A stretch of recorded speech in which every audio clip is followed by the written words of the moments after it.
The elevator doors closed with a soft hiss, and she pressed her back against the cold metal wall, her reflection staring back at her from the mirrored surface. Pale. Trembling. Broken. His words echoed in her skull like a funeral bell.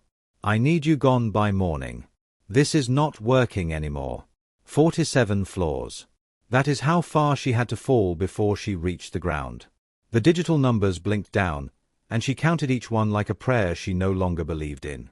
46. 45. 44. Her hand moved without permission, pressing flat against her stomach. A secret lived there. A truth she had planned to share over dinner that very night. A gift wrapped in hope and tied with dreams of the family they would become. But he had come home with ice in his eyes and a speech already rehearsed. He had not looked at her when he said it. Had not even paused to let her respond. Just delivered his verdict like a quarterly report and waited for her to pack her things. The elevator continued its descent, and somewhere far above her, the man she had loved was probably already pouring himself a drink, celebrating his freedom, moving on without knowing what he had just thrown away. Welcome back to another powerful story, my beloved listeners. Kindly tell me where you are watching from and what time it is where you are at. If you are new here, prepare for a story of betrayal, unexpected love, and what truly makes a family. Drop everything and listen closely. This tale of heartbreak and redemption might just change how you view love and family forever. The penthouse had been quiet when she arrived home that evening, carrying groceries and a small gift box she had hidden at the bottom of her purse. Inside that box, wrapped in tissue paper and tied with a yellow ribbon, sat a pair of baby shoes so tiny they could fit in the palm of her hand. She had rehearsed the moment 100 times. How she would wait until dinner was served, until he was relaxed and happy. How she would slide the box across the table and watch his face transform from confusion to wonder to joy. How he would come around the table and hold her, and they would cry together, and everything would be different. Everything would be better. She had set the table with the good china, the set they had received as a wedding gift and only used on special occasions. She had lit candles that cast warm shadows across the walls. She had worn the dress he loved, the blue one that made her eyes look like the ocean. And then she had waited. He was late. An hour at first, then 2. She had texted him, but his responses came clipped and distant. Finishing up. Be there soon. Do not wait for me to eat. But she had waited. Of course she had waited. This was too important to rush. When he finally walked through the door, she knew something was wrong. The way he moved through the apartment, loosening his tie without looking at her. The way his jaw was set, like he was bracing for impact. The way he went straight to the bar cart and poured himself a drink before acknowledging her presence. You look nice, he said, but the words were hollow. An observation, not a compliment. I made dinner. She gestured toward the table, toward the candles that had burned down to stubs during the hours of waiting. I thought we could talk. There is something I want to tell you. He took a long sip of his drink. Then another. He still was not looking at her. Actually, he said, there is something I need to tell you first. Her heart stuttered. She knew that tone. That careful, measured, boardroom tone that meant he had already made a decision and was simply informing her of the outcome. He walked to the window. That massive floor-to-ceiling window that overlooked the entire city. She had loved that view once. Had spent hours watching the lights sparkle like earthbound stars. Now it just looked cold. Distant. Unreachable. This is not working, he said to the glass. His back was to her. He could not even face her while he dismantled her world. I have been thinking about it for a while, and I have realized that we want different things.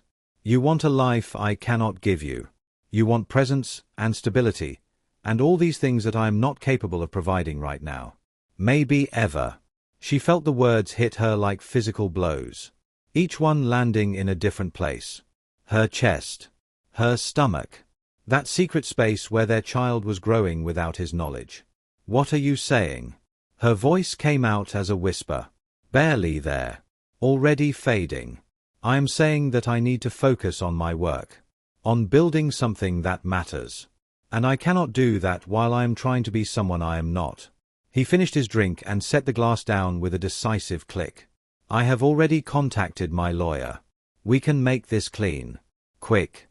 I will be generous with the settlement. You will not want for anything. Except you, she thought. Except the future we planned. Except the father of the child I am carrying. But she did not say any of that. The gift box sat heavy in her purse, unopened, unwanted, already a relic of a hope that had died before it could be born. She tried to speak. Tried to find words that would make him understand. But he was already moving, already checking his phone, already mentally somewhere else. I will sleep in the guest room tonight, he said. That will give you time to pack. I think it is better if you are gone by morning. Less painful that way. For both of us. He walked past her without touching her. Without looking at her. Without any indication that he had just ended a marriage and walked away from more than he would ever know. She stood alone in the dining room, surrounded by cold food and melted candles and a dream that had shattered so completely she could not even find the pieces. The baby shoes stayed in her purse. She never showed them to him. Some truths become lies when the person who should hear them no longer deserves to know. 3 days later, she sat in a lawyer's office with walls the color of old money and furniture designed to make clients feel small.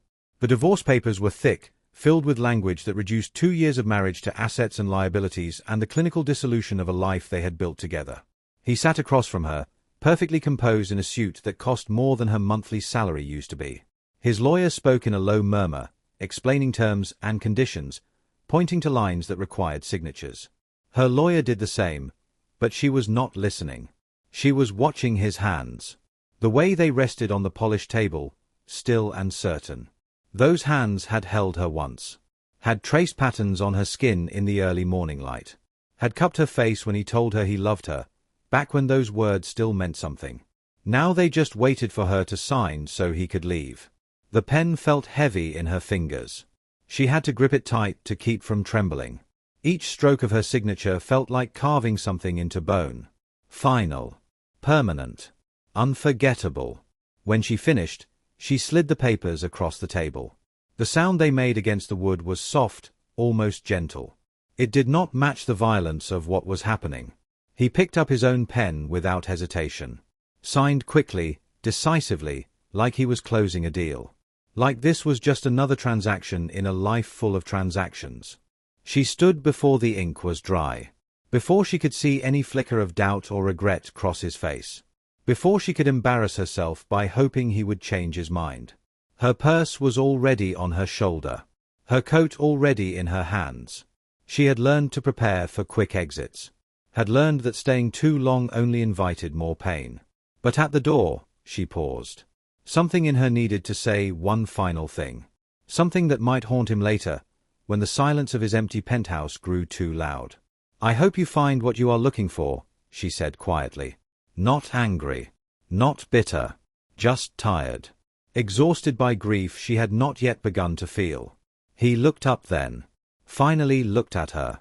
But whatever he saw in her face, it was not enough to stop her. She walked out. The door closed behind her with a soft click, and she heard his lawyer say something about finalizing paperwork, and then she was in the hallway, alone, the fluorescent lights buzzing overhead like witnesses to her humiliation. She did not cry. Not there. Not where someone might see. She saved that for later, for the cheap motel room she checked into that night, where the walls were thin and the mattress sagged and no one knew her name or her story or the secret she carried. That night, she lay on top of the covers, fully dressed, and let herself feel it. All of it.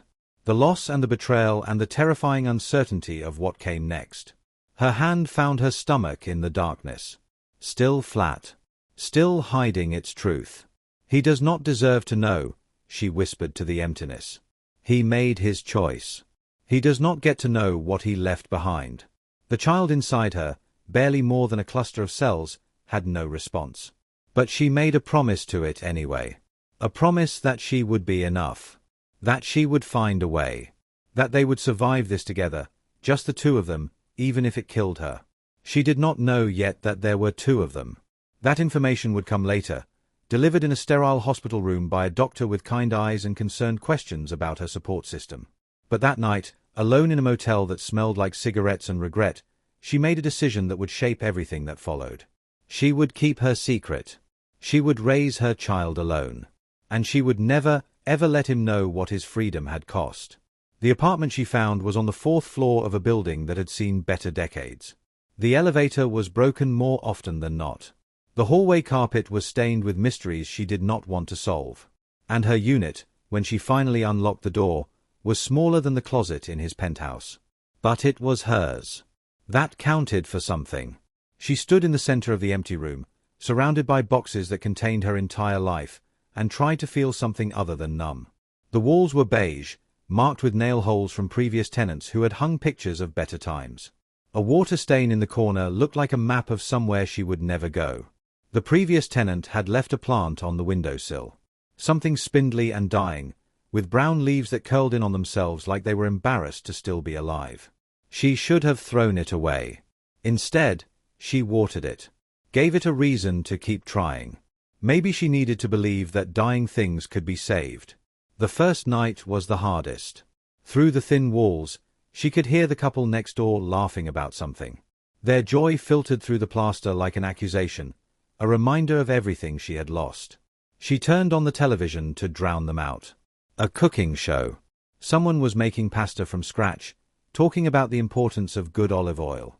She turned up the volume until it filled every corner of the room, until she could not hear anything but a stranger's voice explaining things that did not matter.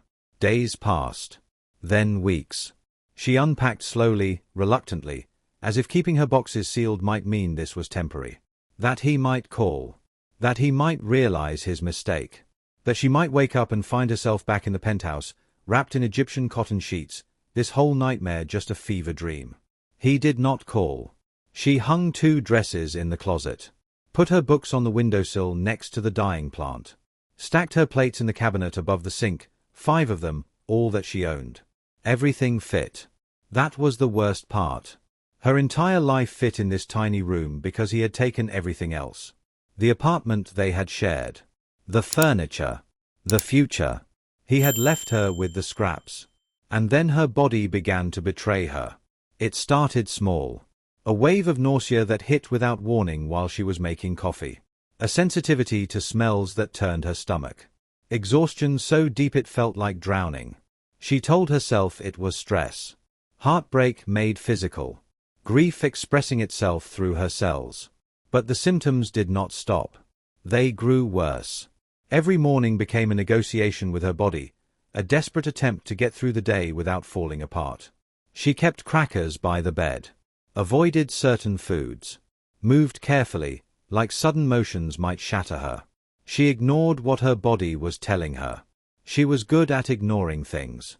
Had spent years ignoring the distance in his eyes, the way their conversations grew shorter, the slow erosion of intimacy that she had mistaken for comfort. Ignoring was a survival skill.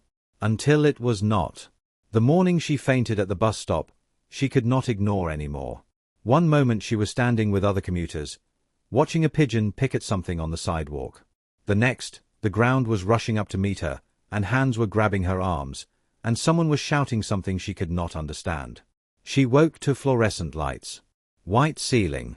The smell of antiseptic and something else, something chemical and cold. A hospital.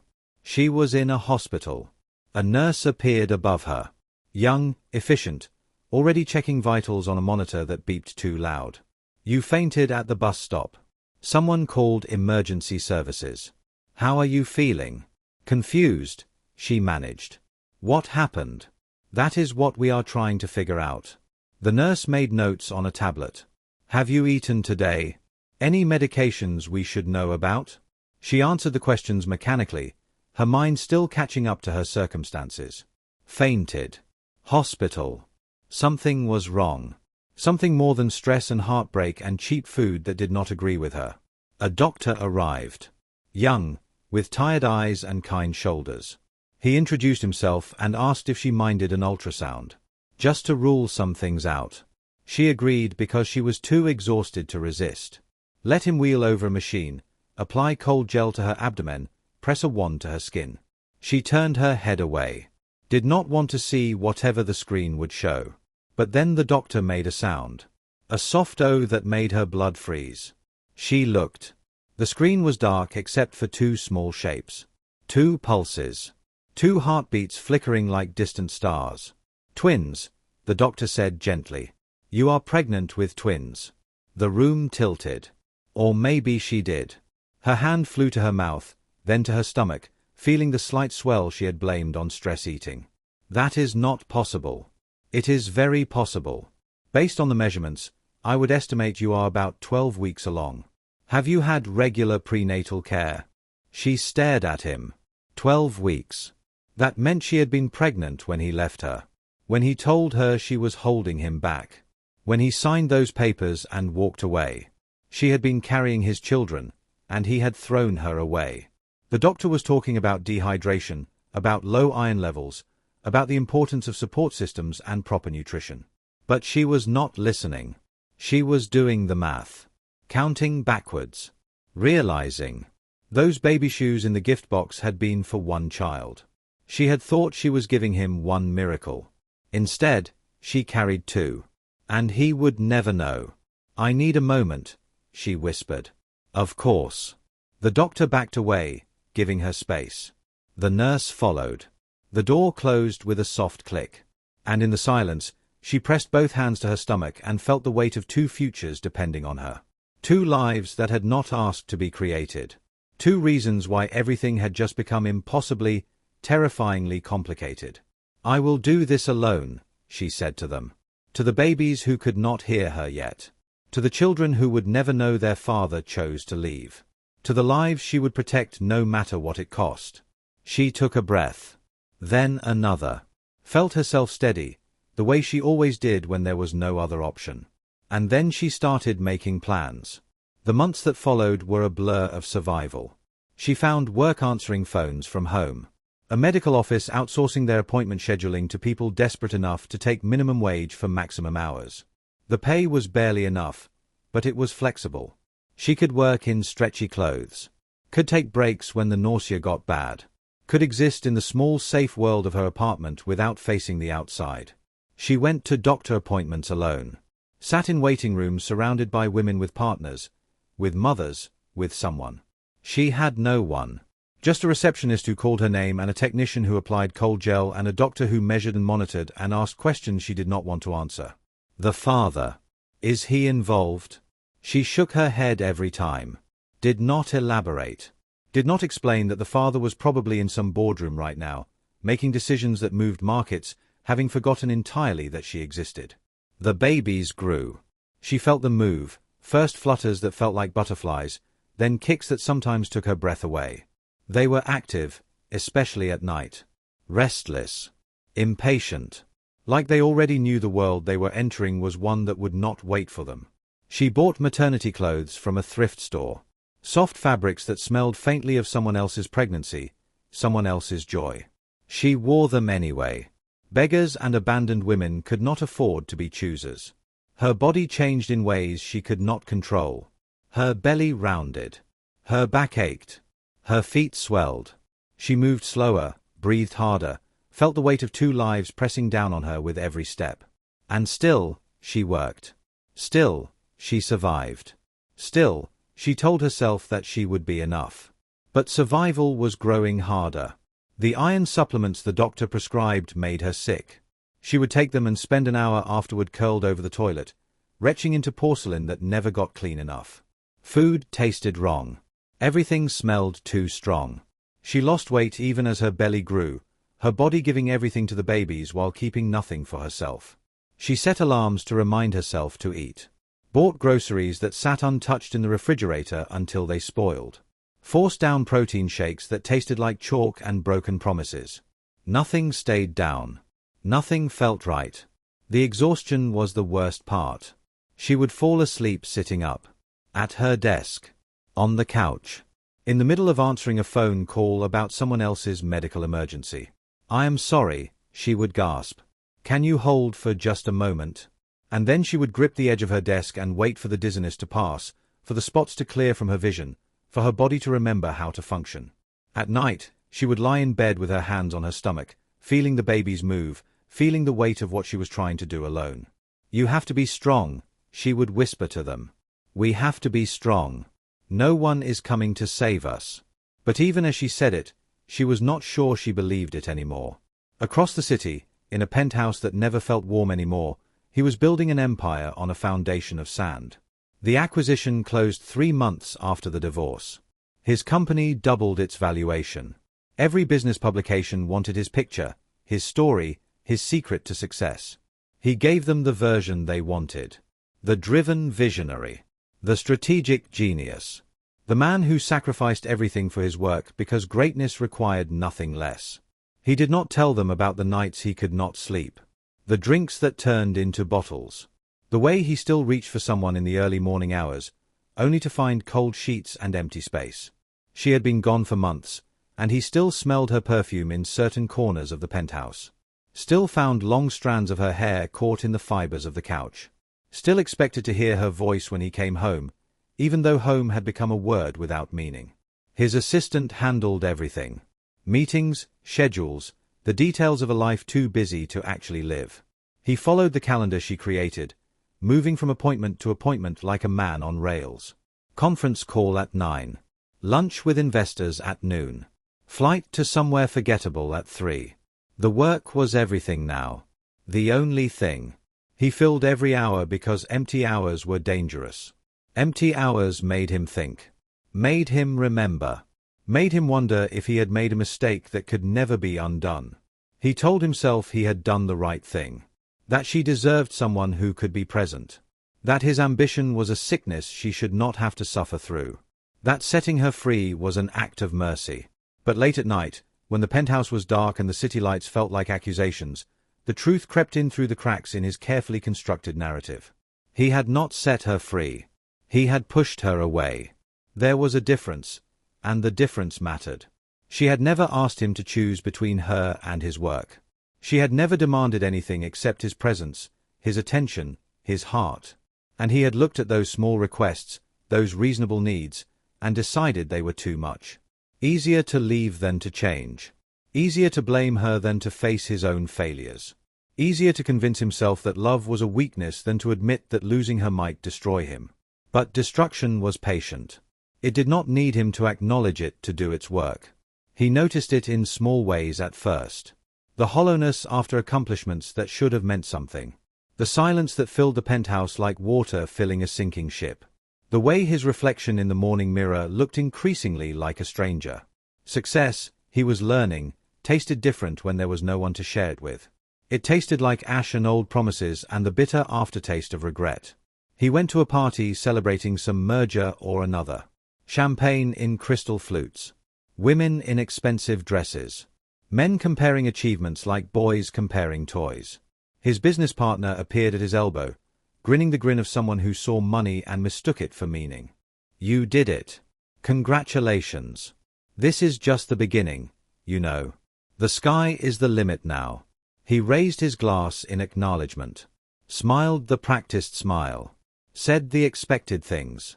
But inside, something was unraveling. Some thread that held him together was coming loose, and he did not know how to tie it back. His partner leaned closer, lowering his voice. Listen, I know the divorce was hard. But you made the right call. She was holding you back. You can see that now, right? Look at everything you have accomplished since you let go of that weight. Weight. His partner had called her weight. Like she was something heavy to be discarded. Like she had not been the only thing that made the penthouse feel like home. He nodded. Agreed. Played the part. But later, alone in the back of a car taking him home, he stared out the window at the city lights and tried to remember the last time he had felt anything other than tired.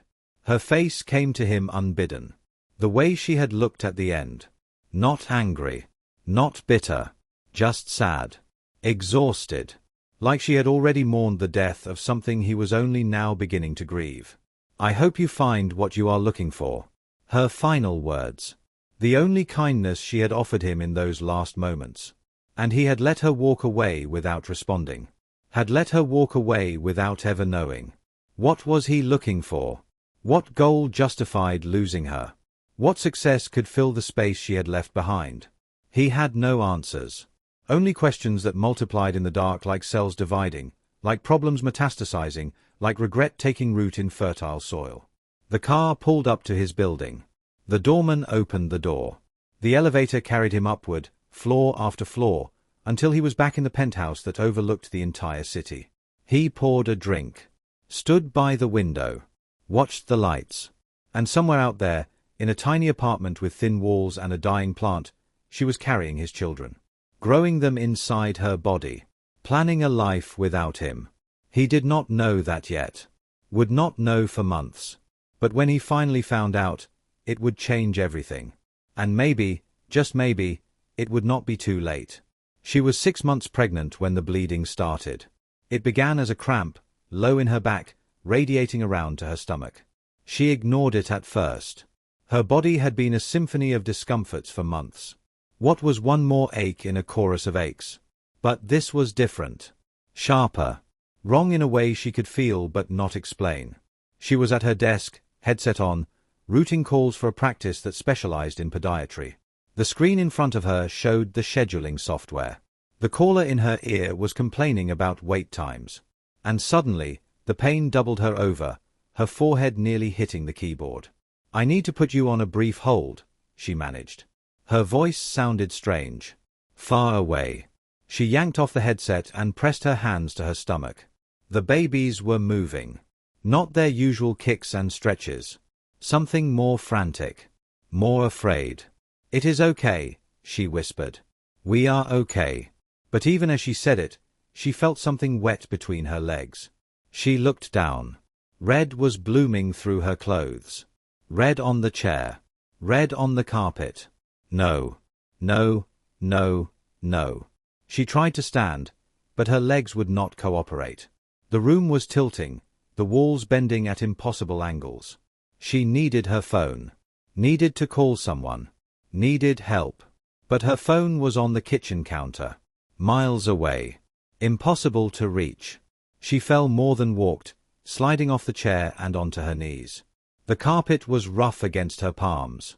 The blood was spreading, warm and unstoppable. The babies were moving less now. Their frantic kicks were slowing. She could feel them settling, like they were tired, like they were giving up. "Please," she begged. "Not yet. Please, not yet." She crawled toward the kitchen, dragging herself forward on elbows and knees. Every movement sent fresh waves of pain through her core. Every inch felt like a mile. The phone was charging on the counter. She could see the little light blinking green. So close. So impossibly far. "Help." The word came out as a whisper. Her voice had abandoned her when she needed it most. "Help me. Please." The apartment walls were thin. Thin enough to hear laughter and arguments and television sets too loud. But not thin enough, apparently, to carry the sound of a woman dying on her kitchen floor. Her vision was blurring. The edges going dark, soft, almost welcoming. Her arms gave out, and her face pressed against the floor, cold linoleum against her cheek. She could still feel the babies moving. Faint now. Fading. Like lights being slowly dimmed. "I am sorry," she whispered to them. To the children she had promised to protect. To the lives she was failing before they had even begun. "I am so sorry. I tried. I really tried." The darkness crept closer. She stopped fighting it. And in the apartment next door, a dog began to bark. It was a small dog. One of those yappy breeds that barked at everything, at shadows and mailmen and noises that existed only in its tiny canine imagination. Its owner usually ignored it. Told it to be quiet. Shut the door and turned up the television. But tonight, the dog would not stop. It barked and barked, frantic, throwing itself at the wall that separated the two apartments like it was trying to break through. The owner, a woman in her 50s who lived alone and minded her own business, finally got up to investigate. "Hush. What is wrong with you?" But the dog kept barking. Kept scratching at the wall. Kept making sounds that spoke of urgency and fear and things that could not be ignored. The woman pressed her ear to the wall. Listened. Heard something. A moan, maybe. A cry. Something human and hurt and close. "Hello?" She called through the plaster. "Are you okay in there?" No answer. Just the sound of labored breathing. Just the silence of someone who could not respond. The woman hesitated. She did not know her neighbor. Had seen her in the hallway a few times, noticed the growing belly, exchanged polite nods and nothing more. It was not her business. Not her problem. But her dog was still barking. And that sound, that breathing, it was wrong. Something was very, very wrong. "I am calling for help," she shouted through the wall. "Hold on." She grabbed her phone, dialed the 3 numbers that separated life from death, explained in rushed sentences that something was wrong next door, that she could hear someone in distress, that please send help quickly. And then she ran into the hallway and started pounding on her neighbor's door. The ambulance arrived in 7 minutes. It felt like hours. The paramedics broke down the door and found her on the kitchen floor, unconscious, lying in a pool of blood that had spread across the linoleum like a dark tide. Her hand was still reaching toward the phone on the counter. Her other hand was pressed to her stomach, protective even in unconsciousness. The readings were bad. Blood pressure dropping. Pulse thready. The baby's in distress, their heartbeats irregular on the portable monitor. "We are losing her," one paramedic said to the other. "Move." They moved. Loaded her onto a stretcher. Ran her down 4 flights of stairs because the elevator was broken. Slid her into the back of the ambulance and screamed through traffic with sirens wailing. Inside the ambulance, they worked frantically. 4 lines. Oxygen. Desperate measures to keep 3 lives tethered to a world that seemed determined to let them slip away. "Stay with me," the paramedic said, gripping her hand even though she could not hear him. "Stay with us. You have 2 babies counting on you.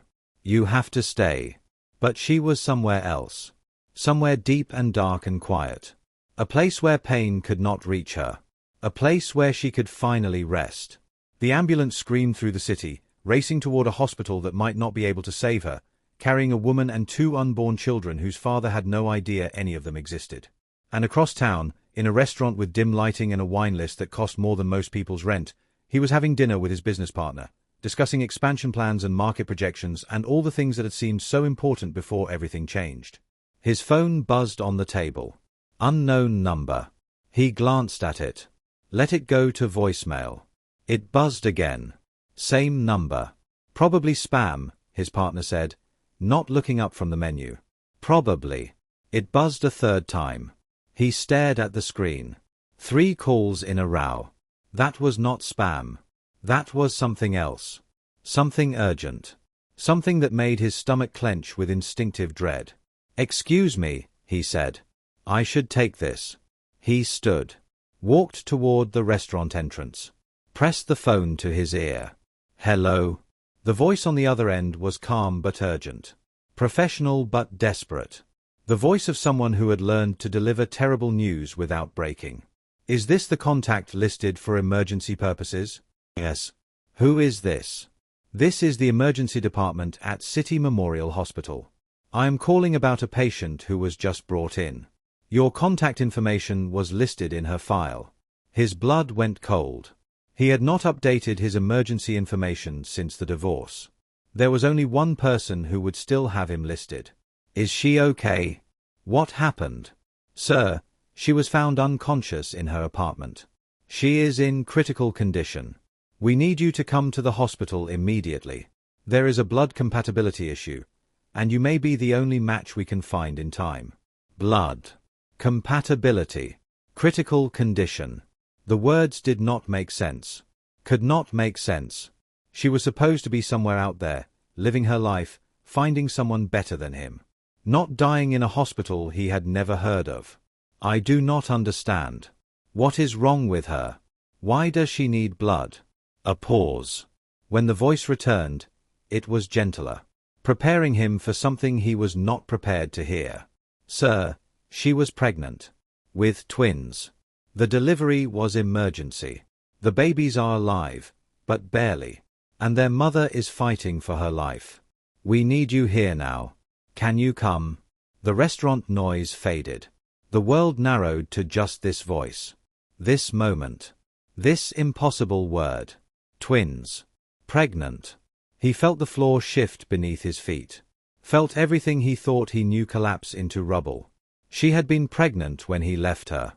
She had been carrying his children while he celebrated his freedom. She had faced everything alone because he had made her feel she was not worth keeping. And now she was dying.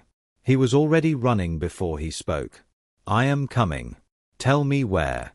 The call disconnected. He burst through the restaurant door into the night air, not caring about the dinner or the partner or the life he was leaving behind. His car was parked down the block. He ran to it, his expensive shoes pounding against wet pavement. The city was a blur of lights and sounds and obstacles between him and the hospital. He fumbled with his keys, dropped them, picked them up. His hands were shaking so badly he could barely unlock the door. Inside the car, he sat for one moment, just one, trying to process what he had just learned. Twins. His twins. Children he did not know existed. She had kept them secret. Had carried them alone. Had almost died alone. Because of him. Because he had left her. Because he had decided she was not worth the effort. What have I done? The question echoed in his skull as he started the engine, as he pulled into traffic, as he drove toward a hospital where 3 lives hung in the balance. What have I done? He did not have an answer. Might never have one good enough. But he was going to find out. The rain started as he merged onto the highway. Just a drizzle at first, then harder, hammering against the windshield like fists demanding entry. The wipers beat a frantic rhythm, back and forth, never quite fast enough. He drove like a man possessed. Speedometer climbing. Lane changes without signals. Horns blaring in his wake as he cut through traffic with reckless desperation. His mind was not on the road. It was somewhere else entirely. Somewhere months ago, in a dining room with cold food and melted candles, where a woman he had abandoned had been preparing to tell him something that would have changed everything. She had known. She must have known by then. The timeline made sense.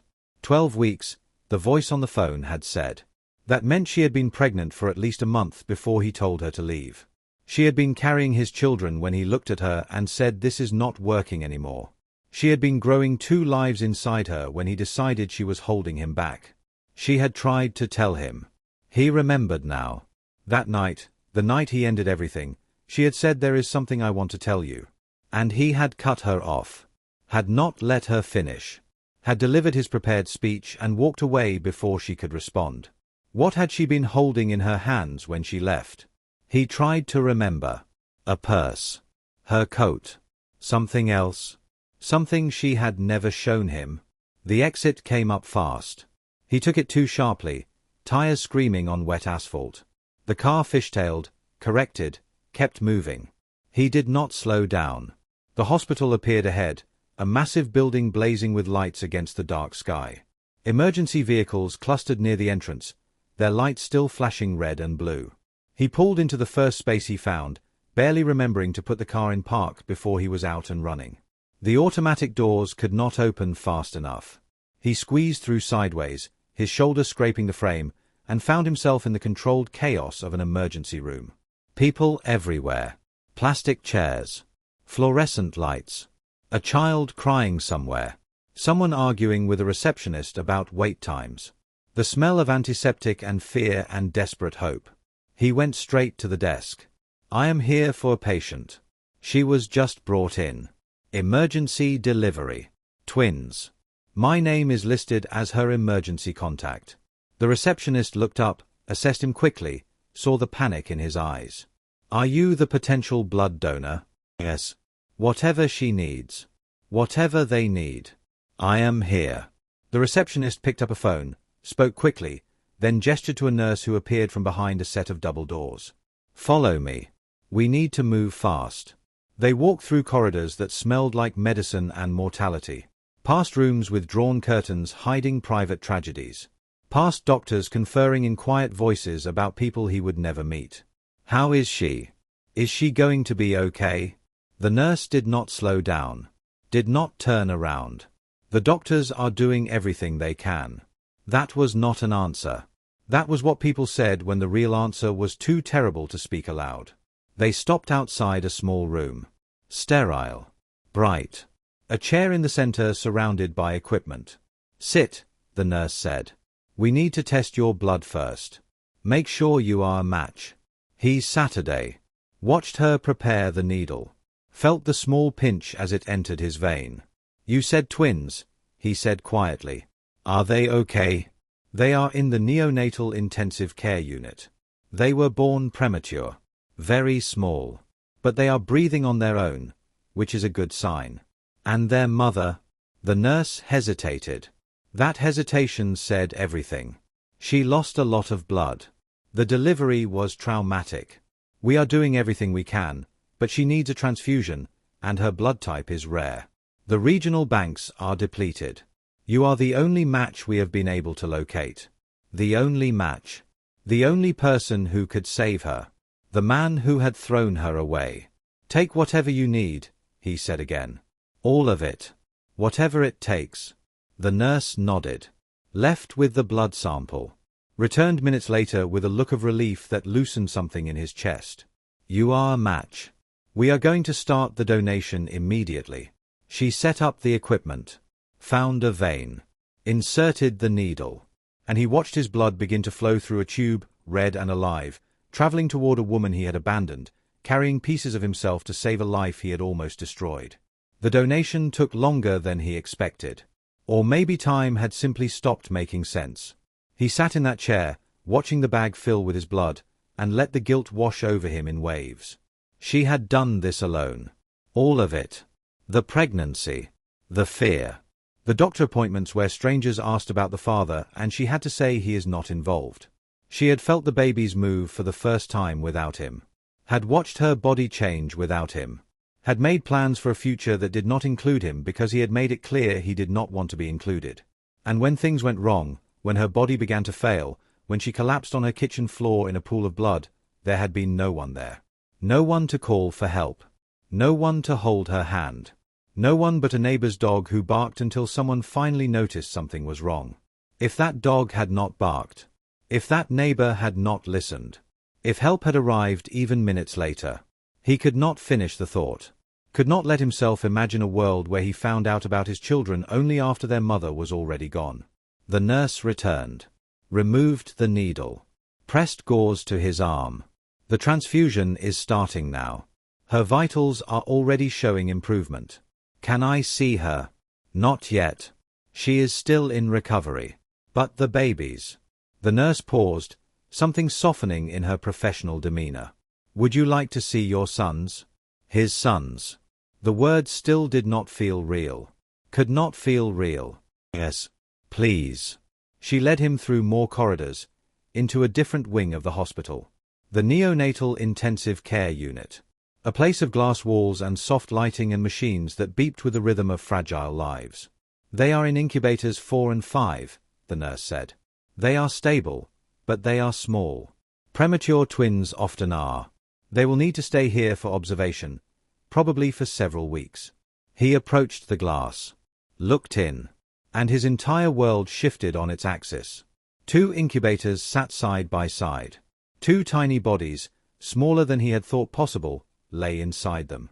Wires and tubes connected them to machines that monitored their every breath. Their skin was thin, almost translucent. Their eyes were closed. Their fists were clenched, like they were holding on to something invisible. His sons. The word finally landed. Finally became real. He had sons. 2 of them. And they had almost died before he ever knew they existed. Can I touch them? The nurse showed him how. The ports on the side of the incubator. The way to reach through without disturbing the delicate environment. He reached for the first baby. Let his finger rest against a palm so small it seemed impossible. And those tiny fingers curled around his. Held on with a strength that seemed to defy their fragility. Something broke inside him. Something that had been locked away for months, maybe years. He felt tears on his face and did not try to stop them. Hey, he whispered. Hey there. I am your father. The words caught in his throat. He did not deserve to say them. Had not earned the right. I am so sorry. I did not know. I should have known. I should have been here. The baby held his finger. Silent. Trusting. Unaware that the man crying over his incubator was the reason his mother had faced everything alone. He moved to the second incubator. Reached through the port. Touched another impossibly small hand. Received another grip that anchored him to a reality he could not escape. You are fighters, he said to them both. Just like your mother. Just like the woman I was too stupid to keep. If you are still with me, I need you to pause and drop a comment. Tell me what you are feeling right now. This story has so much more to give, and I want to know if it is hitting your heart the way it is hitting mine. Like this video, share it with someone who needs to hear it, and make sure you are subscribed. The ending of this story is something you will never forget. He lost track of time in that room. The nurses let him stay, perhaps sensing that he needed these moments more than he needed anything else in his life. He talked to the babies, told them about their mother, about how brave she was, about how much she must love them, to carry them alone, to fight for them even when no one was fighting for her. He told them about his mistakes, about the fear that had driven him, about the way he had convinced himself that love was a weakness when really, leaving love behind was the greatest weakness of all. Your mother deserves better than me, he admitted to them. But I am going to spend the rest of my life trying to be what she deserves. What you deserve. I am not leaving again. I promise you that. I am not going anywhere. A doctor appeared at his elbow. Middle-aged. Tired. The kind of tired that came from holding lives in your hands and sometimes watching them slip away. You are the father? Yes. The doctor nodded. Studied him with eyes that had seen too much. Your ex-wife came in here alone. No family listed. No emergency contacts except an old entry with your name. She has been doing this entirely by herself. The pregnancy. The prenatal care. All of it. I know. He could barely speak past the tightness in his throat. I did not know she was pregnant. I left her before she could tell me. The doctor did not respond immediately. When he did, his voice was measured. Not judging, but not sparing either. She almost died tonight. If the neighbor had not called when she did, we would have lost all three of them. Mother and babies. The words landed like physical blows. Those boys in there, the doctor continued, they are yours. The blood type confirms it. What you do with that information is your choice. But they need someone. They need a father who will show up. Not just tonight, but every night after this. I want to be that. I am going to be that. The doctor studied him for a long moment. Then nodded slowly. She is awake. Your ex-wife. She regained consciousness about an hour ago. She does not know you are here. Does not know you donated blood. Does not know you saved her life. Can I see her? That is up to you. But I would suggest thinking carefully about what you want to say before you walk into that room. She has been through trauma. Physical and emotional. The last thing she needs is more pain. The doctor walked away, leaving him alone with his sons and a decision that felt heavier than anything he had ever faced in a boardroom. She was awake. She was alive. And now he had to face her. He was not ready. Would never be ready. But ready or not, he owed her an explanation. An apology. Something that might begin to address the enormity of what he had done. He touched each baby one more time. Whispered promises he intended to keep. Then he walked out of the neonatal unit and toward a reckoning he could not avoid. The room was dim when he entered. Grey light through half-closed blinds. Machines beeping softly. The smell of antiseptic and something else. Something that reminded him of her, even now. She was lying in the bed, propped up slightly against pillows. Her face was pale. Her eyes were closed. But she was breathing. That was what mattered. She was breathing. He stood in the doorway for a long moment, just watching. Memorizing the rise and fall of her chest. The way her hands rested on the blanket. The way she looked smaller than he remembered, diminished by everything she had endured. He stepped into the room. The door closed softly behind him. Her eyes opened. For a moment, neither of them spoke.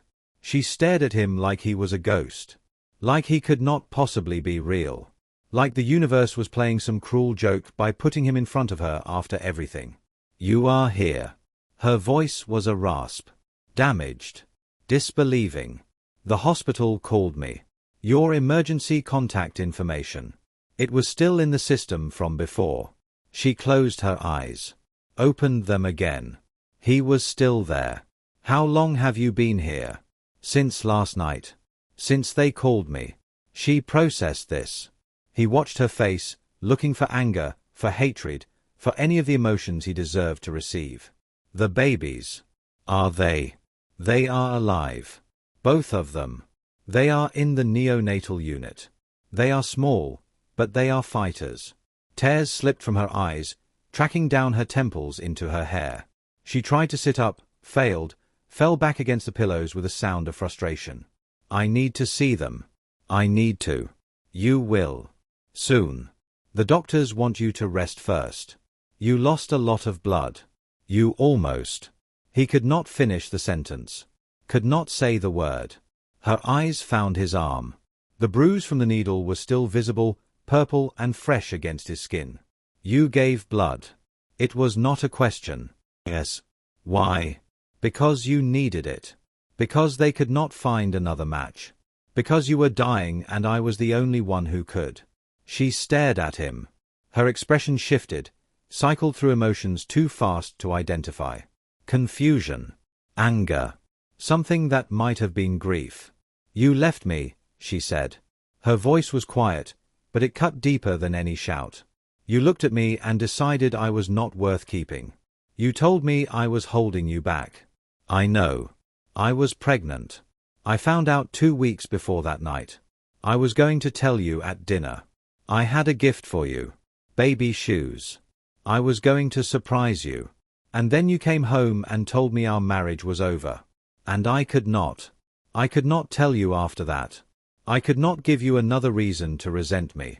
He felt each word like a blade entering his chest. Small cuts that bled slowly, steadily, without stopping. I thought I was carrying one baby, she continued. Her voice was growing stronger now, fueled by years of pain she had carried alone. I found out it was twins at the hospital, after I fainted. 12 weeks pregnant. Alone. Answering phones for minimum wage because you took everything else. I did not take. He stopped. That was not true. He had taken. Not directly, but effectively. The life they had built together had been his life, his apartment, his money. When he ended the marriage, he ended her access to all of it. And you are right. I took everything. I left you with nothing. She was crying now. Not the soft tears from before, but real crying. The kind that came from somewhere deep, from wounds that had never healed. Do you know what it was like? Carrying twins alone? Feeling them move for the first time with no one to share it with? Going to appointments where they asked about the father and I had to say he left me? She pressed her hands to her face, her shoulders shaking. I ate cheap food because I could not afford better. I took iron supplements that made me sick because the doctor said I had to. I worked from home answering phones until the contractions started because I could not afford to stop working. Her hands dropped. Her eyes met his, and he saw everything in them. Every lonely night. Every terrifying moment. Every time she had wondered if she could do this alone and had no choice but to try. And when I collapsed. When I was lying on my kitchen floor bleeding out. When I thought I was going to die and take our babies with me. Do you know what I thought about? He shook his head. Could not speak. I thought about you. I thought about how you would never know. How you would go on with your life, building your empire, and you would never even realize what you left behind. What you threw away. Silence stretched between them. The machines continued their soft beeping. Outside, the hospital continued its endless work of saving and losing lives. He moved closer. Slowly. Carefully. Like approaching something sacred and wounded. I cannot change what I did. His voice was rough, broken in ways he had not known he could break. I cannot take back the months you spent alone. I cannot undo the fear and the pain and the loneliness. But I need you to know something. She waited. Her eyes were still wet, but she was listening. Leaving you was the biggest mistake of my life. I told myself I was doing the right thing. That you deserved someone who could be present. That my ambition was a sickness you should not have to suffer through. But those were lies I told myself so I would not have to face the truth. What truth? That I was terrified of you. Of how much I loved you. Of how much power you had over me without even trying.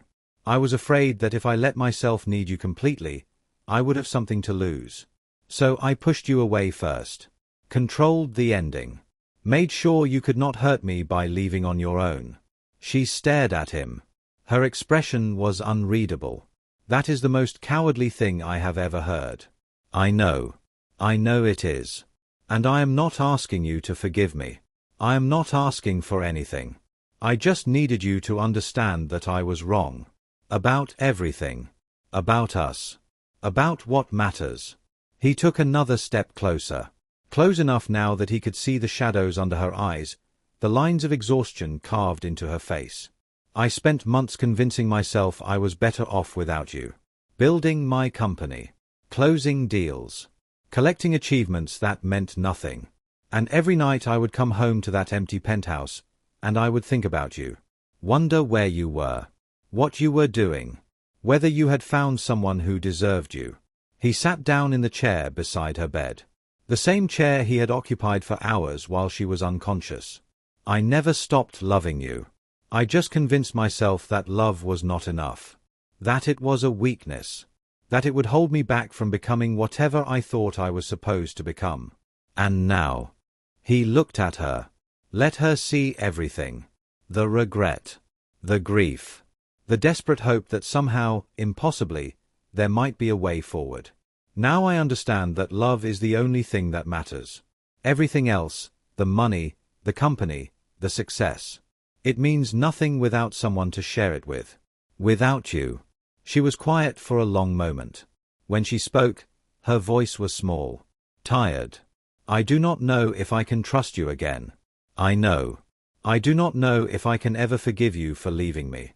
For making me do all of this alone. I understand. She looked at him. Really looked at him. And for the first time, something shifted in her expression. Not forgiveness. Not yet. But something else. But they need a father.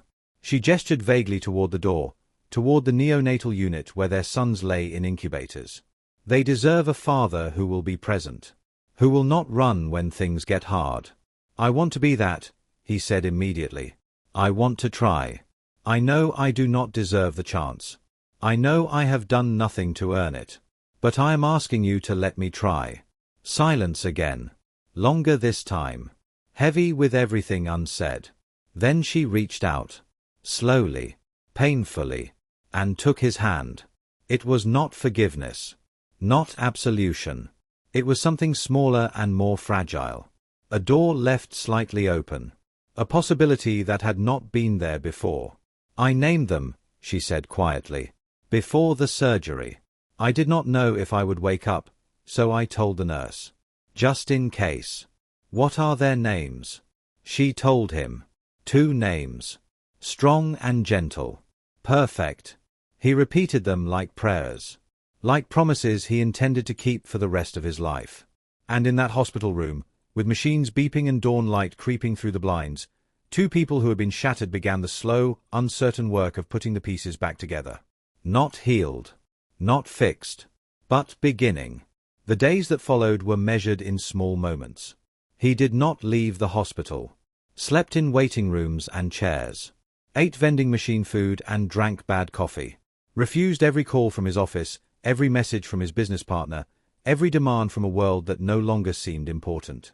He split his time between her room and the neonatal unit, watching her grow stronger, watching their sons grow bigger, watching 3 lives he had almost lost slowly reclaim their hold on the world. She was released after a week. The babies stayed behind, still too small to leave the controlled environment of their incubators. But they were improving, gaining weight, opening their eyes more often. He found her a new apartment, bigger than the one she had been living in, brighter, in a better neighborhood. She resisted at first. Too much, she said.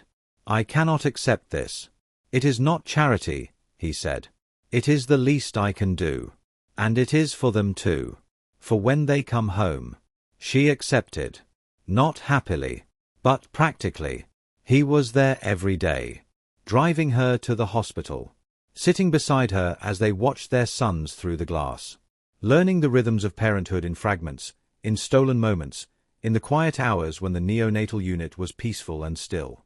They did not talk about the future, did not make promises or plans.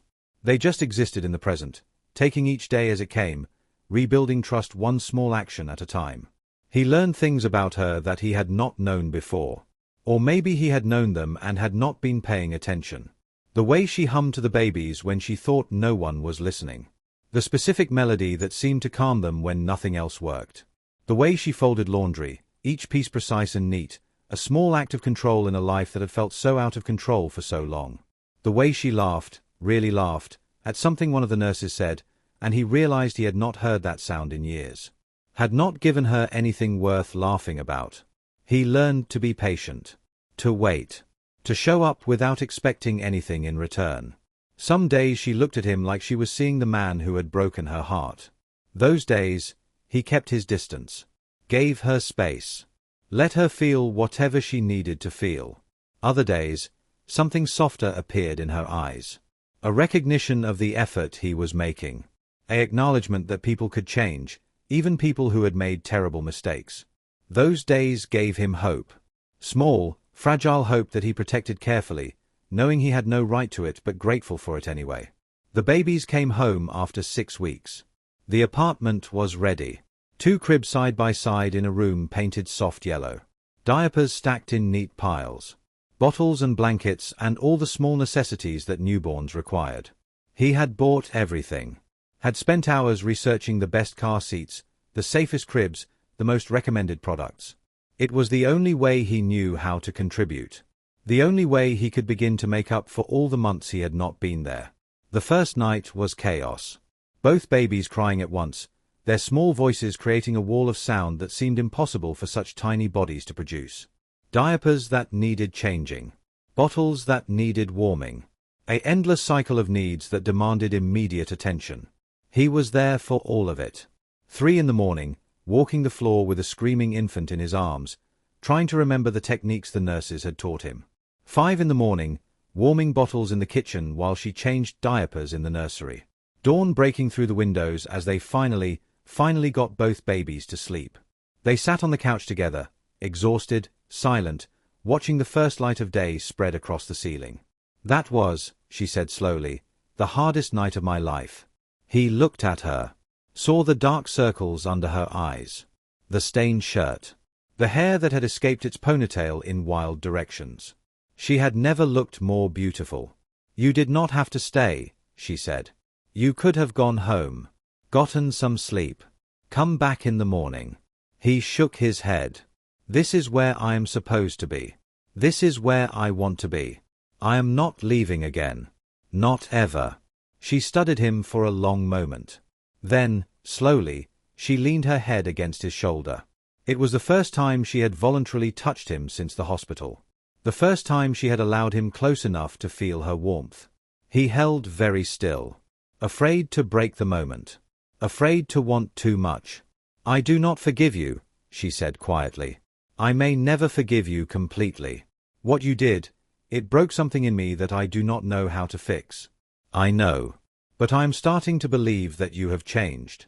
That you are trying. That maybe there is a version of this where we figure it out. He wrapped his arm around her. Gently. Carefully. That is all I am asking for. A chance to prove that I am not the man I was.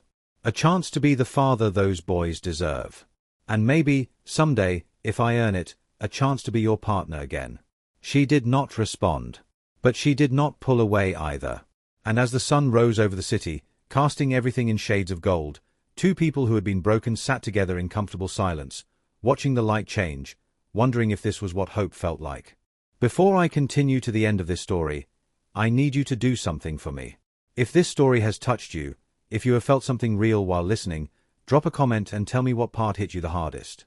Share this video with someone who needs to hear it. And if you are not yet subscribed, join our family now. Hit that button and the notification bell. The ending of this story is coming, and trust me, you do not want to miss it. The months that followed were not easy. Forgiveness, he learned, was not a single moment. It was a process. A daily choice. A commitment to showing up even when the past tried to pull them backward. There were hard days. Days when she looked at him and saw only the man who had left her. Days when old wounds reopened and old fears resurfaced. Days when she needed space and he had to give it to her, even though walking away felt like the opposite of everything he was trying to prove. There were arguments. Not the cold, dismissive arguments of their old marriage, but real ones. Honest ones. The kind where people said what they actually felt and then had to live with the consequences. "You do not get to decide what I need," she told him once, her voice sharp. "You do not get to fix me like I am one of your business problems. I am not trying to fix you. I am trying to be here for you. Those are not the same thing. I do not need you to rescue me. I rescued myself. I need you to see me as an equal. As someone who survived without you and could do it again if I had to." He learned from that. Learned to ask instead of assume. Learned to listen instead of solve. Learned that sometimes the most helpful thing he could do was simply be present without trying to change anything. The babies grew. Gained weight. Started smiling. Started sleeping through the night, at least occasionally. Started becoming people, small and demanding and wonderful. He was there for all of it. First smiles. First laughs. First time they grabbed his finger and held on like they would never let go. He changed diapers and warmed bottles and walked the floor at midnight singing songs he only half remembered from his own childhood. He learned the specific cry that meant hungry versus the one that meant tired versus the one that just meant hold me. He learned that being a father was not about grand gestures or expensive gifts. It was about showing up. Again and again. Day after day. In the small moments that no one else would ever see. And slowly, so slowly he almost did not notice it happening, something changed between them. The distance began to close. The walls began to come down. She started looking at him differently, not with suspicion, but with something that might have been trust. They started talking. Really talking. Not just about the babies and the schedules and the endless logistics of parenthood, but about themselves. About their hopes and fears and the dreams they had buried. She told him about the months she had spent alone. The terror of that first ultrasound. The loneliness that had threatened to swallow her whole. She let him see the pain he had caused, and he received it without defensiveness. Without excuses. He told her about his own months. The emptiness of success without meaning. The nights he could not sleep. The slow realization that everything he had been chasing was worthless compared to what he had thrown away. They cried together. Not often. But when they needed to. And somewhere in all of that, somewhere in the mess and the chaos and the slow work of rebuilding, love began to grow again. Not the same love as before. That love had been naive, untested, built on promises neither of them knew how to keep. This love was different. Harder. Stronger. Forged in the fire of everything that had tried to destroy them. This love knew what it could survive. One night, almost a year after the hospital, she was standing at the window watching the city lights. The babies were asleep. The apartment was quiet. He came up behind her, close but not touching, giving her space to move away if she wanted. She did not move away. "I have been thinking," she said quietly. "About what? About us. About what this is. About where we go from here." He waited. He had learned to wait. "I spent so long being angry at you," she continued. "And I had every right to be. What you did was wrong. Unforgivable. Maybe. But I have been holding on to that anger like it was protecting me. Like if I let it go, I would be vulnerable again. And I cannot live like that anymore." She turned to face him. "I am not saying I forgive you. I do not know if that word even applies. But I am saying that I am ready to stop punishing you for the past. I am ready to see who you are now, not who you were then." He felt something unlock in his chest. Something that had been tight and painful for so long he had forgotten what it felt like to breathe without it. "What does that mean?" "It means I want to try. Really try. Not just co-parenting.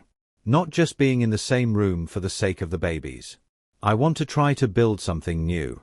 Something we choose together." He reached for her hand. She let him take it. "I want that too," he said. "More than anything." She looked at their joined hands. Then up at his face. "This is your last chance," she said. The words were serious, but her eyes were soft. "If you leave again, if you decide this is not what you want, there will not be another chance. I cannot survive that again. I am not leaving." I am never leaving. You and those boys are my life. Everything else, the company, the money, all of it. It means nothing compared to this. She studied his face for a long moment. Looking for lies. Looking for doubt. She found neither. Then she kissed him. It was gentle. Tentative. The first real kiss since before everything fell apart. And when it ended, she pressed her forehead to his and whispered something he had been waiting to hear for longer than he could measure. Welcome home.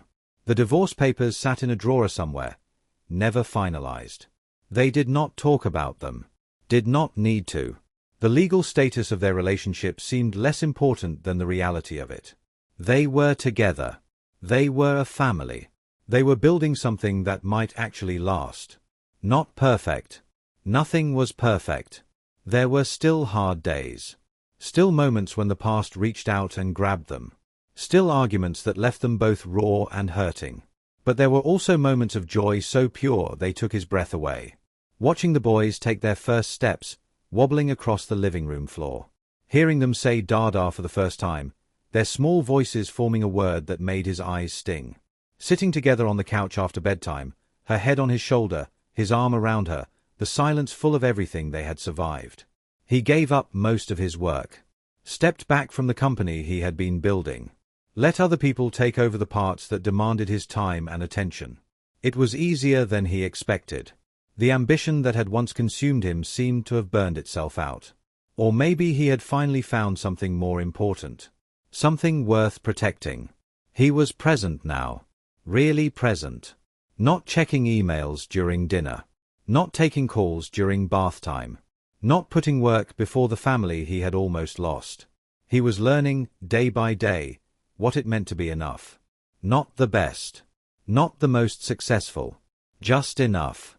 It was, he discovered, the hardest thing he had ever done. And the most worthwhile. Years passed. The boys grew. Started school. Made friends. Developed personalities so distinct and vibrant that he wondered how he had ever thought his old life was fulfilling. One of them was quiet. Thoughtful. The kind of child who watched everything and said little but understood more than anyone expected. The other was loud.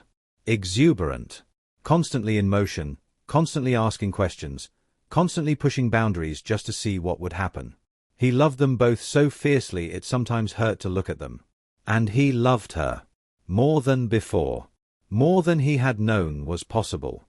He loved the way she had survived without him. The way she had chosen to let him back in despite everything. The way she challenged him and supported him and made him better simply by existing. They got remarried on a quiet afternoon, in a small ceremony with just the four of them and a few close friends. The boys served as ring bearers, their small faces serious with the importance of their role. When she walked toward him, beautiful in a simple dress, he felt everything he had almost lost flash before his eyes. The elevator doors closing behind her. The months of silence. The phone call that had changed everything. The blood flowing from his arm to hers. The tiny fingers gripping his in the neonatal unit. All of it had led here. To this moment. To this woman standing in front of him. Choosing him again despite every reason not to. He did not deserve it. He knew that. But he was going to spend the rest of his life earning it anyway. The apartment they lived in now was nothing like his old penthouse. It was warm where that had been cold. Full where that had been empty. Alive with the noise and mess and joy of a real family. Sometimes, late at night, when the boys were asleep and the apartment was quiet, they would sit together by the window and watch the city lights. Not the same view as before. Better, maybe. More real. Do you ever regret it? She asked him once. Giving up the company. Stepping back from everything you worked so hard to build. He thought about it. Really considered the question. No, he said finally. I regret a lot of things. But not that. I spent years chasing something I thought would make me happy. And then I almost lost the only thing that actually could. There is no amount of success that would be worth losing you. Losing them. She leaned against him. He wrapped his arm around her. I'm glad you finally figured that out. Me too. Just wish it had not taken almost dying for me to get there. She laughed softly. That quiet laugh he loved so much. Well, you always were a slow learner. He smiled, pulled her closer, and as the city lights sparkled beneath them, he felt something he had not felt in years. Maybe ever. Peace. Not the absence of problems. Not the illusion of perfection. Just peace. The knowledge that whatever came next, they would face it together. The story ends here, but the lesson continues. Not every ending is happy. Some are simply hopeful. Love is not about being perfect. It is about being present. The things we convince ourselves are holding us back are often the things that matter most. Second chances are not given. They are earned, through action, through consistency, through the daily choice to show up even when it is hard.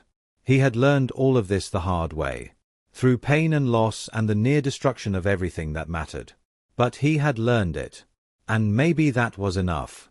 The boys were sleeping when he walked into their room that night. Two small bodies in two small beds, their faces peaceful in the dim light of the nightlight. He stood in the doorway watching them breathe. These were his children. His sons. The lives he had almost never known existed. The futures he had almost missed entirely. He walked to the first bed. Pulled the blanket up. Pressed a kiss to the small forehead. Then the second. Same ritual. Same love. "I am never leaving you," he whispered to them. "Not ever. No matter what." They did not hear him.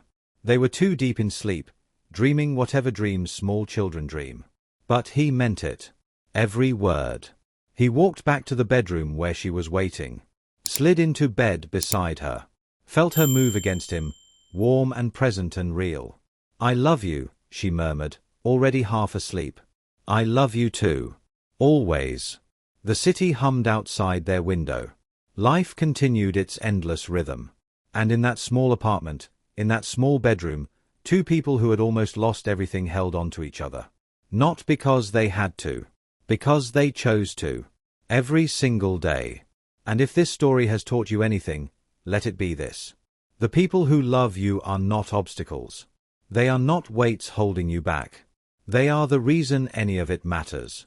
Do not wait until you almost lose them to realize that. Do not wait until you are racing to a hospital at midnight, terrified, desperate, realizing too late what you threw away. Choose them now. Today. Before it is too late. Because some doors, once closed, do not open again. And some chances, once missed, never come back. Thank you for watching until the very end. If this story touched your heart, if it made you think, if it reminded you of someone you love, share it. Send it to them. Let them know they matter. And if you want more stories like this, stories of love and loss and redemption and hope, subscribe to this channel. Turn on the notification bell. Join our family. I am Mr. Walker, and I will see you in the next story. Until then, take care of the people who love you. They are more precious than any success. Goodbye for now.